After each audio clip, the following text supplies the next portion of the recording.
all this music that we wrote and played I was in my early 20s, or early to mid 20s. There's something that happens in your brain that sort of locks that stuff in. Yeah, sure.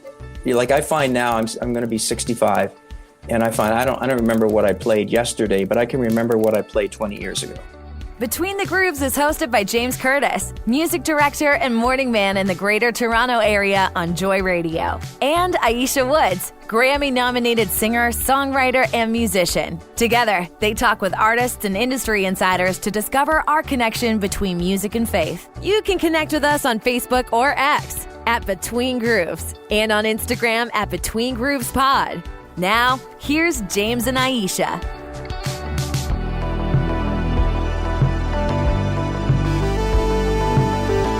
Welcome, friends. How's everybody doing today? What's happening, my friend James? Well, I thought you were asking everybody else, so I was just waiting to hear. What would you do if people started chiming in, like, just miraculously? Miraculously? Would you be weirded out? I would kind of be weirded out, but I would love it. That's the only problem with a podcast type thing is we chat, they listen, and we only hear after the fact when you hear, when you see comments or people writing in email or whatever else and commenting. Sure. And hopefully it's positive stuff, because you sometimes get the complaints too, but we don't take that. Comes with the territory. Yeah, it comes with the territory. I mean, that's the nature of showbiz in a sense. Right. Not that this is all a show, but it is a form of entertainment, right? Yes, absolutely. Yeah. Are you not entertained? That's right. You better be. We appreciate all of our subscribers and listeners and whatnot. And today, a little bit of a throwback. This will jar the memories a little bit. I hear you. I can remember. Make you a little nostalgic. Yeah, a little nostalgic. I remember their music. I never went to see them. Okay. But there's the amazing thing is, a lot of times you hear about bands. They do their run, they break up, and they move off in their own direction, do their own things. These guys really never officially broke up. I love it. And so the neat thing about that is they still get together and jam and believe it or not, still get gigs every once in a while. And so I thought it'd be kind of cool to talk with Dan McCabe on Between the Grooves about the Daniel Band and what they're up to. We can hear you. Good morning, Dan. Good morning. How are you? We're doing well. Fantastic. So Dan McCabe, you've got James Curtis and you've got Aisha Woods out in Orlando. I'm in Toronto, or Oakville. Oh, I can say Oakville. Anybody else would be Toronto, but you know what I'm saying. I do know what you're saying, and I also know Orlando because I have a place in St. Petersburg. Oh, nice. That's wonderful. Which I just don't get to enough. I absolutely love Florida. Wow. So when was the last time you were here? Would have been back in May. I was in, I don't know if you know a place, it's in St. Petersburg called Tierra Verde. It's right out kind of where Tampa Bay meets the Gulf of Mexico. Okay, got you. Uh-huh. Yeah, right out there at the point was placed this park called Tierra Verde or Fort de Soto.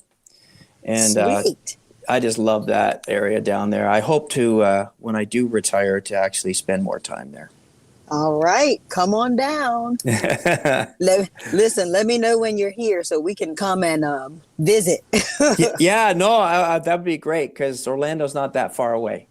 No, not at all. Yeah. I'm still waiting for my invite. Aisha? Come on. I'm a Miami person. That's. I was gonna say you love the Gulf. I mean, I'm sorry, we love the Gulf. Yeah. And you like the East Coast. Well, maybe because I haven't really spent any time on the Gulf. I'll tell you what. Right. When you do, you may reconsider. Yeah, it's something special. I like the golf and the golf because I golf a lot. I see what you did there. Yeah, it is a great place to enjoy both. Yep, absolutely. I have a nickname for it. I hope it's not offensive, but I call it God's waiting room. Oh wow! Wouldn't say it's offensive, but it's certainly very descriptive. And there are a lot of people that come to Florida, to be in God's waiting room. So that's right. They're waiting, This is the first time I've ever heard of that. So I like it, though. You go to enjoy your twilight years and just have beautiful weather and a nice pace of life. Again, the whole term twilight years, there's another descriptive way of describing it. Like, oh, my gosh. Great. Tell me you're a songwriter without telling me you're a songwriter. Yeah, that's right. That's right. Oh, so, man. Dan, you're a pastor now. I am. Yeah, I'm an executive pastor and worship pastor, combination of both, which is a strange combination, at a church called Branch Church in Markham, Ontario, Canada. And how those two pieces come together is that for many, many years, I worked in the pest control business, and I was a vice president of a couple big companies in Canada. And so that's where the administrative type of business mind comes. But I also have this creative side. And as I say, usually you don't find people with the same gifting in those two categories. It's either one or the other. But strangely, I ended up with both of them somehow. Yeah, you don't see a lot of creatives having that discipline, that administrative side, or at least enjoy doing that sort of thing. No, they're very different things. And most creative people that I know are not really good at organization. I mean, that's just the fact of it. They're just very creative people, and they think differently. Sure. Whereas, it's very odd to have sort of both those things happening simultaneously. I wouldn't say that it's odd for you to be an executive pastor and a worship pastor. I say that because that's kind of what my brother does a little bit. He is a lead pastor in a church in just south of Barrie, and he doesn't lead worship, but he plays on the worship team. He's a brilliant guitarist, and he's up there, on his guitar, and then right before he preaches, guitar comes down, and he picks up the other mic and starts to talk, and it's just kind of the routine for him. Well, that is. You're right. That is a great combination, and how it works well is that because you're a worship leader and the pastor, you understand both areas of ministry, and you can really create a great bridge between the two. Whereas sometimes pastors really don't understand the mind of a worship leader, and vice versa. Right. So it can be a really beautiful bridge between the two worlds. So when you lead, do you play an instrument, or are you just up there singing? Yeah, actually, I'm a keyboard player first. For the keyboard players. That's sort of what I do. I only learned to play bass because no one else wanted to. So that's how I sort of landed there. I was wondering if it was you were leading with bass. Is kind of what I was leading towards there. Yeah, I do sometimes, not very often, wow. but I used to a lot. And now I've just kind of gone back to keys, but I can do both, and sometimes I'll do both. I know. That's a special skill set. It is. That's another weird one. Yeah. Yeah, for sure. Two completely different instruments. Got a friend of mine who, a church that we used to attend, when they were short-staffed, he would lead from the drums. That's a task in its own. Yeah, that's something you don't see very often anymore. Yeah. Well, it's difficult because of the fact not only are you leading, but you're trying to lead in such a way that you're not. I mean, it's all of the acoustic part of things where you want to hear the person's voice, but not the drums overpowering because of the mic setup and stuff. Yeah, and then with worship leading too, it's typically front people that you can see and communicate with. So it's it's hard for the other instrumentation to do that, but that's cool that he can do that though. Behind a plexiglass, it would be difficult to seeing what the congregation's up to. He's a Christian Don Henley. Yeah, exactly. So your I guess introduction to music way back when. Can you tell us a little bit about that and I guess the creation of the Daniel Band? Yeah, so let me give you a way back throw. I always loved music, was involved in music in school all the time. interesting stories. When I got to, so I took piano lessons. Of course, I went up to grade 5 in conservatory, and then figured I didn't want to do this anymore because I really wanted to be a little more creative than be a concert pianist. And so, but I did get my background there. And then in school, in junior high, it was grade 7, 8, and 9. They had a program where you would spend 1/3 of the year in choir, 1/3 of the year in strings, and another third of the year in band. And so you got a taste of all three. In the choir, of course, I was a high tenor, so that was a position that it was hard to find, at that age.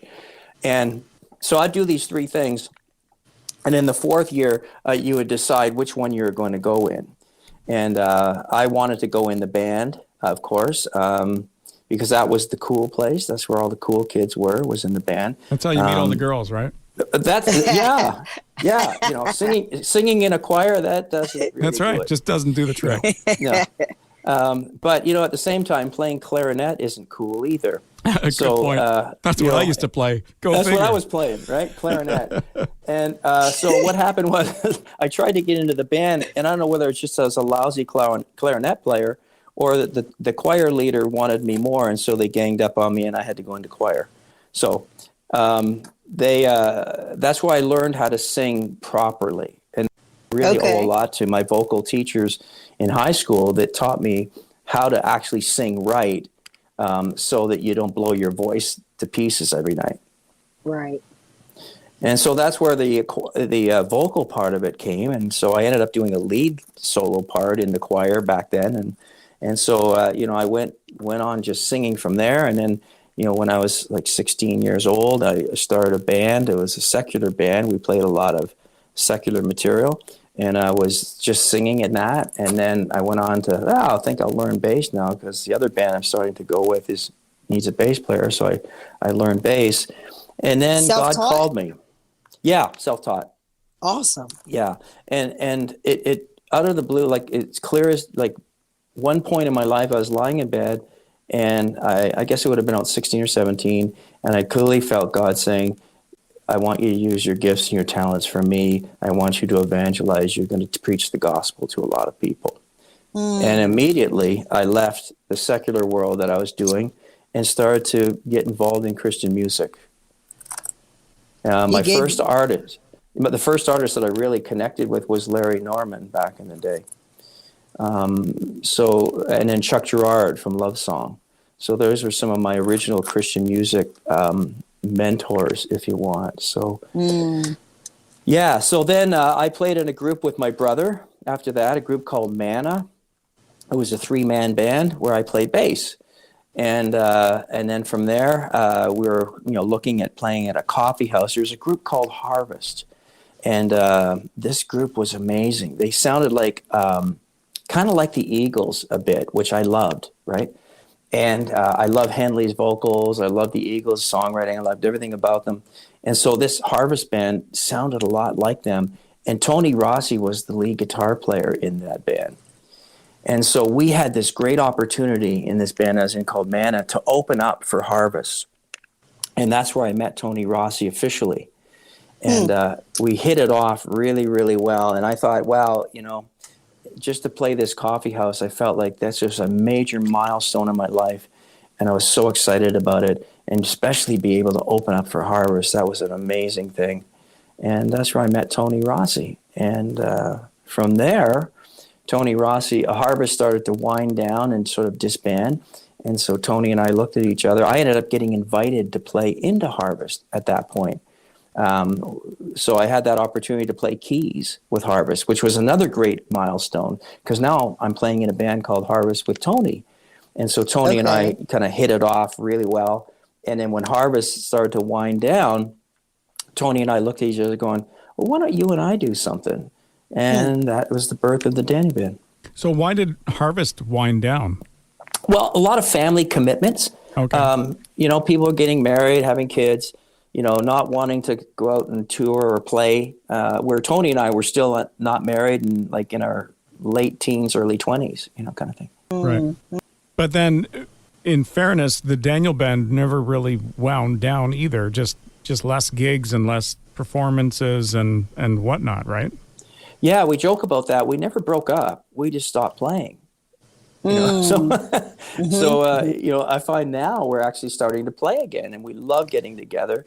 We're doing the Petra thing in Toronto, and then we're playing at Immortal Fest in late August in Ohio again. And those have been some great concerts to do, and we just love getting back together and playing. We just, I tell you, here's how a practice goes. We sit down in Tony's basement, we get our stuff out, we play a song, and then we sit down and have coffee and talk for an hour. And then we go, I guess we should probably practice something. We enjoy being together as people. There you go. Musicians. Yes. I guess it would be, if you're a seasoned musician, it's easy to do that, right? Well, Because all this music that we wrote and played I was in my early 20s, or early to mid 20s. There's something that happens in your brain that sort of locks that stuff in. Sure. Like I find now, I'm going to be 65, and I find I don't remember what I played yesterday, but I can remember what I played 20 years ago. Right. You pick up a bass and runs. Yeah. And, yep. It just all comes back, and so it actually doesn't take a lot of work. Wow. Are you guys playing original material these days, or are you leading worship when you go out? What does it look like? It's all Daniel Band stuff that we recorded back in the 80s. Yeah. The only difference is we've pared it down to a 3-man. So Tony on guitar, me on bass, and Frank Catraboni on drums, and we've converted into a 3-man power band. And so there's no rhythm guitar player, keyboards, but so we've adopted and adapted some of the music to fit that really well, and it's actually worked. And people come to us going, "This is the best version of Daniel Band we've ever seen." So, oh wow, yeah, it's kind of that raw sound. But what about tracks? Do you use tracks at all? No, not at all. In fact, when we did the Ohio thing last year, it was recorded. You can go on and listen to it. You won't believe how, like, this Jeff, our sound guy, who was my sound guy, back, with Daniel Band. And a good friend of mine all these years. It sounds absolutely incredible. So, some of the things, I don't know if you want to get into any technical stuff, but, some of the things that make it sound big is that on bass I use a Rickenbacker, and I use the Geddy Lee pedal. So it actually gives me that Geddy Lee from Rush sound, which has distortion on it, which fills in a lot of the rhythm section. So if you listen to it, it has this huge sound, and people can say, I can't believe that you guys are a 3-piece band and you sound that big. I love that.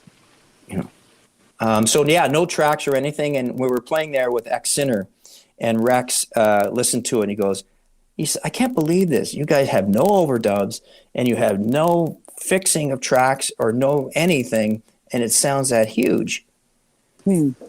So it's all in the mix. It's all in the mix, and it's all in the talent as well. Because if you're not using tracks, obviously, you know where you need to fill. You know where you need to, put stuff in to fill the sound, and experience, right? Well, this is the thing. Tony Rossi is such an incredible guitar player. He can do all things. So, he's playing, I don't know how he's doing it, but he's playing a million different parts all at the same time. He's imitating keyboard parts. He's doing all this crazy stuff that I have never seen any guitar player be able to do. And then you've got, Frank Catraboni, our drummer, who is just a solid timekeeper back there. And so, nice. you know how it is when you're playing with somebody and you know where it's going to land? Yes. You can play with confidence. Mm-hmm. Mm-hmm. Yeah. Do you have that when you lead as well? Lead worship? Yeah. Well, when I lead, I actually use click tracks, that kind of thing for the team. Yeah. So it's a different world. But yeah, so I do both, and with Daniel Band, we don't use in-ears, whereas with the worship team, I have a custom set of in-ears. So two different worlds. And why wouldn't you use the in-ears when you're with the Daniel Band? I understand that the sound coming out of the monitor, I understand all that, but to have it just a clean sound, no possible risk of feedback, it'll sound the same in your ears, wouldn't it? Yeah, it would. And I'm used to using in-ears, but Tony isn't used to using in-ears. And I think Tony just really likes the raw sound coming off the amps, right? And I do too. When it comes to Daniel Band, I prefer that live pounding stuff right in your face. Sure. It's just a different style of music and a different feel, so it feels different on stage. When you're miking the guitar, as an example, is it a mic up to the amp or is it a feed out of the amp? Mic up to the amp. Okay, so you're very doing it old right. school. That's why I was asking. You're doing it right. Yeah. Yeah. And then I love. He said he's doing it. I'm doing it right. The last 2 times we played in Ohio, I had this beautiful MPEG bass, rig, and they just, you put my bass through that and my Getty Lee pedal, and look out, it's just a killer sound. Wow. And I want to come to a show. Yeah, I've got a little bit of a background doing audio, but more in a church environment versus a big concert thing. I've done, dabbled a little bit in the bigger concert type venues. And from a sound guy's perspective, obviously you want the sound to be authentic. And so that's the reason why you would mic up an amp versus just taking the feed off the amp and plugging it into the board through a direct box or whatever else. Having said that, the sound guy also wants to eliminate any potential for feedback out of the microphones. The more microphones you have up there, the more potential you have for something like that. So that would be my fear. Yeah, I think what happens at these things too, people are amazed at how simple we are. Right. Like literally we get on stage, we do a 10-minute sound check and we're good to go. So we don't have the monitors really blaring, and our sound guys say, "Hey, can you turn that bass amp down a little bit?" Yeah, okay, whatever. Yeah, we get like the mix good old we days. want. Yeah, turn the bass we've done down this a bit. before. Yeah. We know how this goes. Right. And so it works. And I think for us as a 3-man, I think one of the secret to the thing is that Jeff, our sound guy, understands that if you really kick up the kick drum and the bass together, everything, it just sounds powerhouse. Yeah. Do you guys bring your own mics, or do you use whatever the venue provides for you? I always use whatever's there, but most of the things we've done have been really good, like really great equipment. Right. I only ask It just because sounds like you guys. well, Sorry, they obviously know what they're talking about. They know what they want. Exactly. Yeah. But from a sound guy's perspective, I've done shows where the person that's singing brings their own mic because that's their mic, even though. I might have a similar mic. No, it's got to be their mic. That's what they're used to holding in their hand. Maybe it's the weight of the mic or the sound that they perceive, they hear out of it. That's why I was asking that question about the mic. Now, we're really, really simple people. And even the drummer just, hey, what kit you got there? We'll make it work. Right. Right. Right. Yeah. So how You are often, a sound man's dream. Yeah, exactly. But the key there, the sound guy knows exactly what the sound is of the band too, right? Sure. I mean, sure. if you had a green sound guy, he could be brilliant, but he may not be able to make you sound like the Daniel Band either, right? Yeah, well, you'll appreciate when I say this. This is the life of the sound man. If the band sounds great, it's the band. If they sound terrible, it's the sound man. Exactly. Right. And that's the same in church, right? That's exactly right. The worship team was awesome this morning. Yeah. The worship team was off. Sound guy's fault. Sound guy's fault. Yeah. I'm used to that. I've lived through that many, many times. Oh my gosh. With you guys not performing as often now, your sound checks, your rehearsals are still the play one song, chat for an hour. How do you nail down any stuff that you want to change or modify or just make sound better? Well, yeah, we just get together and start playing, and Tony typically comes up with the set list for us, and because he's great at that. And he said, "Hey, what do you about these songs?" And we'll have a chat about it. We're going back to Ohio for the 3rd time, which is really incredible to have us, the Nice. 3rd time. So I guess they must like us. They must be doing something right. But so I said, "Okay, guys, I guess we better, do some different songs. We can't do the same set list." So right now, we went back and dug out a few songs. Oh, we haven't done really a lot of stuff off the second album. Maybe we should throw a few of those in there and, take out a couple other ones that, we can get rid of. And then we make up a new set list and away we go. Has your audience changed over the years? For Great Well, question. it's a lot older. Yeah. I mean, they don't quite need the hearing aids, but maybe that's the reason why they don't notice any mistakes. No, I'm just kidding. They've all aged with us. Yeah. And I look out in the audience, I would say that probably, I don't know, maybe, this is fair to say, I would say probably 75%, at least at these Ohio concerts, 75% would be guys, men, not women. Right. Really? Yeah. I see that's how it's shifted in this era. That wasn't the case back in the Daniel Band day, but in this modern day Daniel Band, I think, that just there's more of the guys coming out to see us than women. And percentage-wise, how many are the diehard fans of the Daniel Band, like, back from the beginning?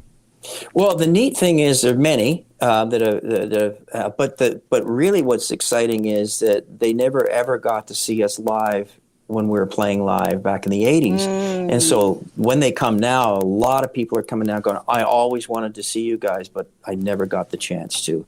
And now they can. And that's the exciting part for us, is talking to those people. So they bought the album and now they get to see you live. Yeah. Yes. Yeah, worth the wait. Yeah, it's cool. That's fun. When do you guys get a chance to present the gospel, like during your engagements and times of ministry? How is that set up? How is it set up usually?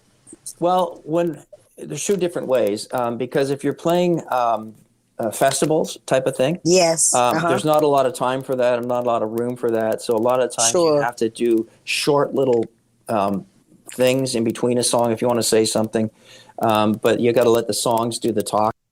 Yes. But if we're doing something that is really where we're the headliner in the situation, then what Daniel Band used to do, you used to have preach at the end, actually, as well as talking between songs, and actually do an altar call. So we were very bold about preaching the gospel, and so are our songs, right? So, yeah. Do you ever? I know it's. Sorry, Aisha. Go ahead. No, I was gonna say I know it's something when you are an artist, but you're also a minister, if you will, pastor, because when pastors get microphones and they have an audience, it's a different story. So, yeah, you're right. And I think that where the difference comes in is because I'm an executive pastor, I actually don't do the speaking at the church. There's the lead pastor that does that. Okay. I don't have a conflict in that area. But when we played, and there's another one you should, if you have a chance, go watch, is Bendale Bible Chapel. A year ago, October, we played there for their anniversary, and that's the church that the Daniel Band came out of. And there's a great recording on that, and I did the message and the closing for that one. So yeah, when we have the night ourselves, and we do a lot more speaking. Got the freedom to do so. That's nice. Can you speak to your original startup back in the One Way In? Do you miss those days? Oh, the One Way In has a very special place for us, and that's Bendale Bible Chapel that I just referred to. And that was a coffee house ministry that started in the 70s. And, everybody just hang out there. And bands it was the place to go. I remember going years back. I would say after its heyday, I went because they were still doing a little bit, but it was a lot smaller. It was not a lot of people there, that's for sure. I was hoping to meet somebody, but obviously I didn't. Oh, well, it was the place to do, and a place to meet people. And, the bands were great. And in its heyday back in, the late 70s, it was packed out all the time, and it was a great place to be. Everybody just gathered there. And that's where we first played, was there. And a lot of friends still from that time, Dean and Cindy Westacott in particular, who are good friends, who they oversaw and started the One Way In ministry. Dean actually married me and my wife, Michelle. Really good friends, and we still get together to this day, and it's good. I'm surprised the One Way In didn't outgrow itself, because it wasn't a huge venue either. No, it wasn't. The basement fit maybe like 80 people. Yeah. But in a sense, it what they did to help accommodate that is occasionally they would do a concert series. So we'd rent a big auditorium and hold concerts there. So that's where Resurrection Band and Daniel Band teamed up on many occasions to do concerts there. And at those venues you'd get over 1,000 people, I think. Right. Back then, was this a full-time gig for you, or for the guys in the band? No, Tony was a school teacher. I was working in the pest control business, and the drummer at that time, that was with us the most was Matt Del Duca, and he was a millwright. So we all had full-time jobs, and we would just tour on weekends and run into the studio and record after work. Wow. Busy. Was it ever? And I don't want to sound too what's the word? I don't want to sound like I'm too materialistic or anything like that. But was it ever a money making venture for you guys? Oh, not at all. No, we had to pay to do it. There was, because because we had full-time jobs, it put us in a very unique position. So we could go out and play places and tour and go. Like we would get up early on a Saturday morning, get on an airplane and fly to Dallas, Texas, and play Saturday night and fly home Sunday and go back to work on Monday. And that was what our life was like. And we committed to doing that at least two weekends a month. In a month, okay. Yeah, and so what we would say to the promoter is, look, we have jobs. We don't need to get paid. You just pay for us for the expenses to get there and put us up for a place to sleep, and we'll come. Nice. There's not a lot of people that would do that. Yeah, it's true. Yeah, but we had the luxury because we had full-time jobs. We could do that. Mm-hmm. Mm-hmm. Yeah, I think what happens in this day and age, I think a lot of, the reality is for a lot of artists these days, that they're finding that themselves and wondering why. They're wondering why they can't make a living at this. They have to work a full-time job. They feel called to be doing this, but it's always a part-time thing. They can't do it full-time because they can't afford to. Right. Yeah, with music in general, it's feast or famine. It really is. Sure. There's very little middle ground. Yeah, I was reading an article from a secular artist just over the weekend, and we're talking about the difference in the climate today as opposed to before the pandemic. And they were saying how as much as they loved touring and being out on the road and taking a crew of 19, 20 people, it's different now. And although they could use the money, it's so different that they're not even interested in going out anymore. And I'm like, golly, just so much has changed, It's really expensive to do these things. It costs a lot of money. Yeah. Oh. I think that it's not only, I wouldn't blame the pandemic on that necessarily, Aisha. I think technology has changed things. I mean, in recent weeks, we've talked about everything from AI to collaborations to whatever else. But I think a lot of it has to do with the fact that, I think you can blame, if you want to pin the blame on anything or something, certainly streaming has had a big impact on revenues from artists where, before they could, either have a record deal or come up with songs and know that they could make a little bit back on the recordings of those songs. Whereas now once it's out on the streaming places, if you make 10 cents, you're lucky, Right. Yeah. 0.0001. Yeah, there's not a lot. No, not at all. Aisha, do you make anything off of your music from, back in the goatee days as an example? I do. And It's not a whole lot. I was going to say, you don't have to share the numbers because I wouldn't expect it to be a lot. But. Yeah, it's not a whole lot. But every quarter, I'm going, oh, I can buy an ice cream. I was going to say, it's a coffee. That's good. That's good. Yeah, not surprising. And so that's a little disappointing to see the I'll say the lack of support for artists and musicians compared to what it was even 20 years ago or something. Right, right. And now, Dan, are you still recording songs, or you're just relying on the stuff that you've recorded in the past as when you do get these shows and stuff to do? Well, Tony and I often talk about it, but it never happens. We're kind of in this world where we're still busy doing. He's still doing worship ministry now, actually. Okay.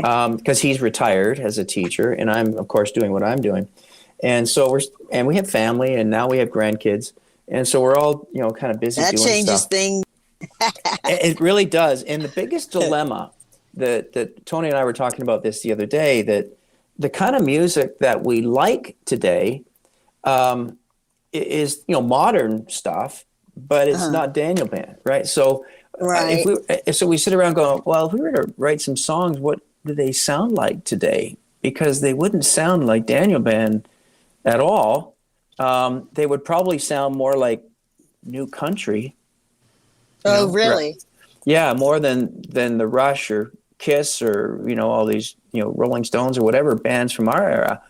Mm-hmm. So it would we would be doing songs, music that we've evolved to liking. Right, the sound. Wow. So that's interesting. So you go. So what do we do with that? Because it's almost like you'd have to create a whole other band with a whole other name, because it would be not the Daniel Band. So different. Something very different. I think you could get around that, though. I think you could easily record an album, as an example. Say you get a dozen songs, and maybe 2 or 3 of them as the classic sound. Maybe it's a different version of a previous song. So it's a new recording. It's not just taking an old recording and slapping it in there, and then take some of the new sound and put it in there. I think it would be a good experience for the Daniel Band fans. Yeah, there's been lots of talk about that. If I get you correctly, it's like maybe some songs we would re-record and how it would sound today with our personal tastes. And then when we actually talk about recordings, like I've written a few songs still, and I take them up to Tony, because I always make this joke, say I write a song, take it to Tony, and he Tony-fies it, and then it sounds different than what I brought, but it sounds different in a really good way. It's he captured something that I was trying to capture, but because I'm not really a guitar player, I couldn't find it, but he finds it. And then we play around with it for a bit and go, yeah, that's okay. And then we just kind of go, okay, that was fun. No, it's whatever. So what would happen if you introduce one of those songs at, when you're opening for Petra, or when you're doing this thing down in the States in a few weeks? Well, what would happen there? Well, we talk about that stuff, and I'll just give you my own experience when I go see a band live. If I'm going to see a band live, I really don't want to see their new stuff. I want to see the stuff I've been listening to. Sure. And when you only have 45 minutes, I don't want to waste that on stuff that people aren't familiar with. Sure. Unless it's recorded first. Yeah, and then it's I out understand there. what you're saying, but I would disagree to a point. And the reason why I say that is because a lot of artists, I find, will do their stuff that everybody recognizes, but very often they'll use it as a forum as well to introduce a new song. It might not be the beginning of the set or the end of the set, but maybe right smack in the middle. Well, they'll do a new song, gauge the reaction from the audience, and based on the reaction of the audience, that would be possibly a determining factor if they're going to record the song. And then when they do record the song, anybody who's come to a live show recognize and say, hey, I heard that song, when, before it was recorded. Like I heard that in its infancy, No, you're exactly right. In fact, that's that's part of our conversations that we had too. Like, I think there's a level of curiosity to see, what would a new Daniel Band song sound like. So there's just that out there. And also, that's the way we used to do it back in the day when we were recording. We'd read all these songs, but we were playing them live long before we recorded them. And so we knew what songs were resonating and which ones weren't. And so there's a bunch of songs we never recorded for that very reason, And I think also production team, like who did your production when you all were recording music in the 80s?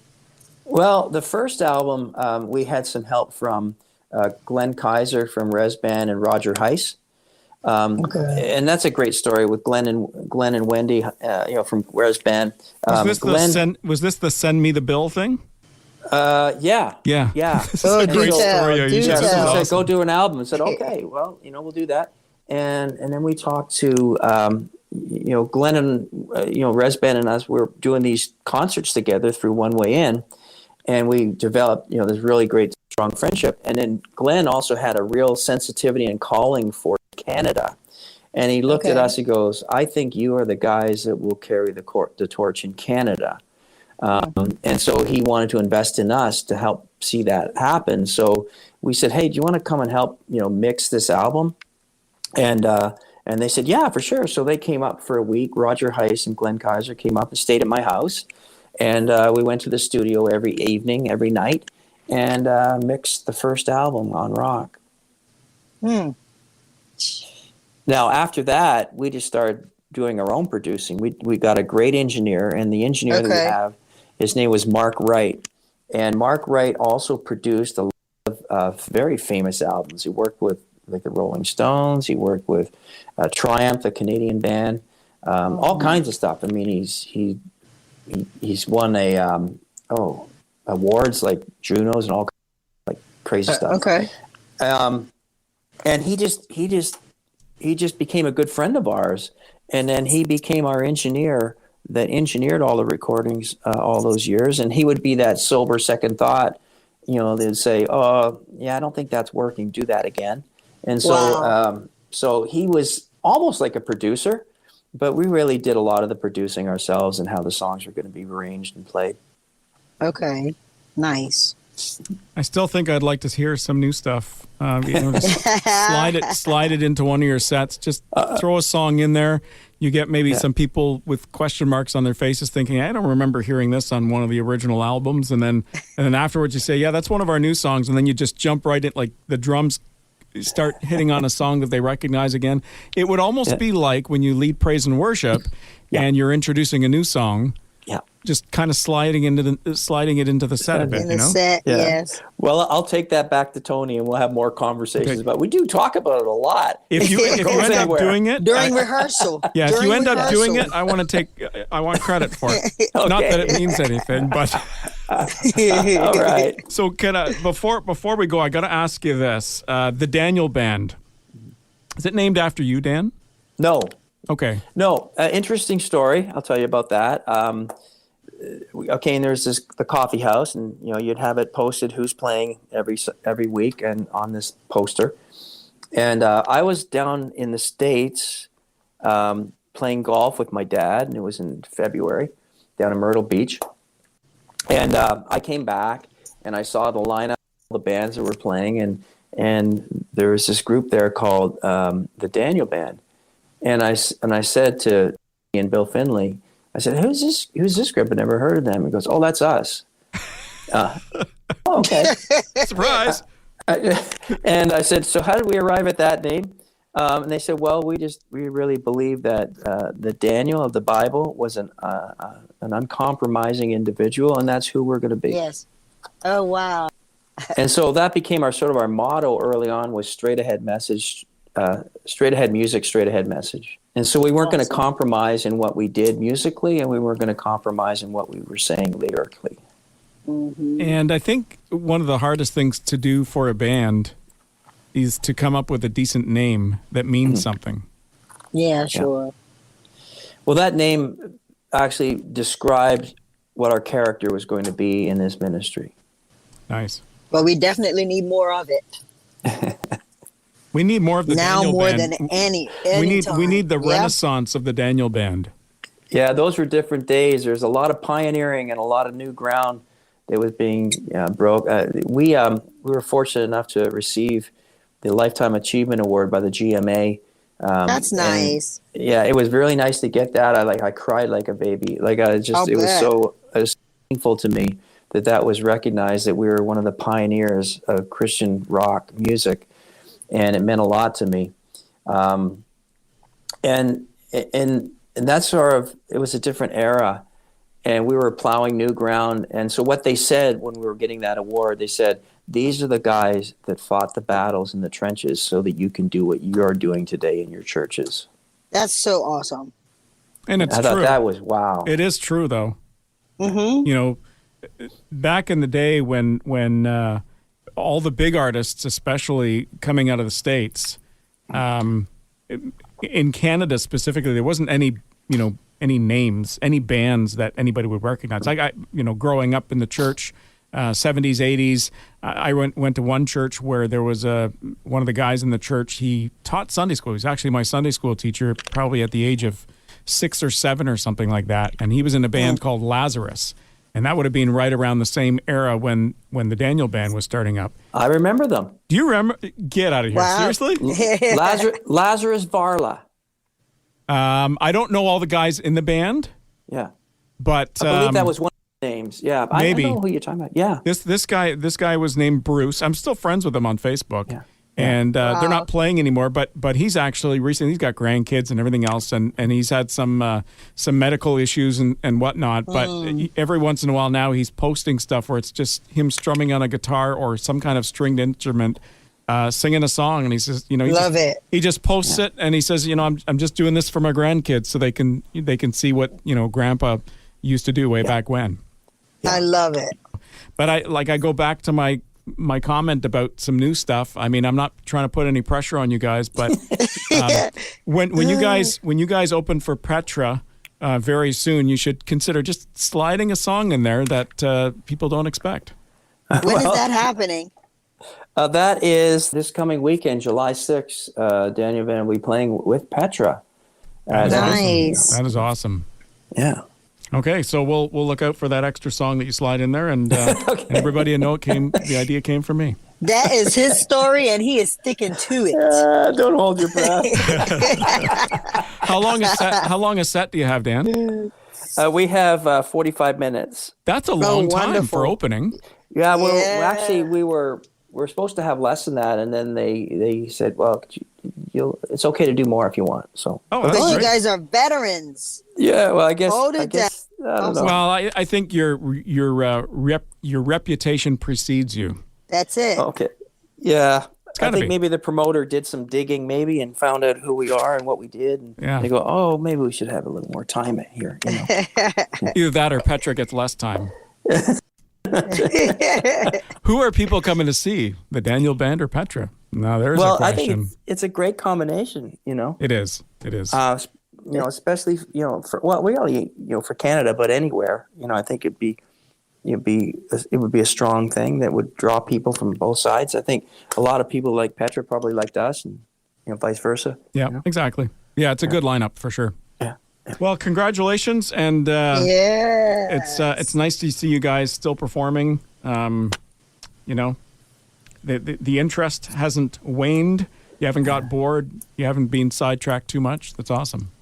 No, we love it, and what most of all is we love serving the Lord, and we love to preach the message, and hope that people will come to know Him through it. That's so sweet. And then love on grandbabies in between. That's the way, and make sure that the generation that comes from us is following the Lord too, because that's really important to us. Our children, our children's children. Yes. We want to see that. Yeah, that's the legacy. Yeah. Thanks for spending time with us, Dan. Oh, it's been a wonderful conversation. I had a great time. Thanks, Dan. God Take bless care. you. All right, take care. Bye-bye. Well, that wraps up Between the Grooves with Dan McCabe from the Daniel Band. And thank you all for listening. And we're going to take a break for the summer. because, we need a break too. We're not breaking Yes, up. indeed. We're just taking a break. Thanks so much for listening. We'll catch you next time.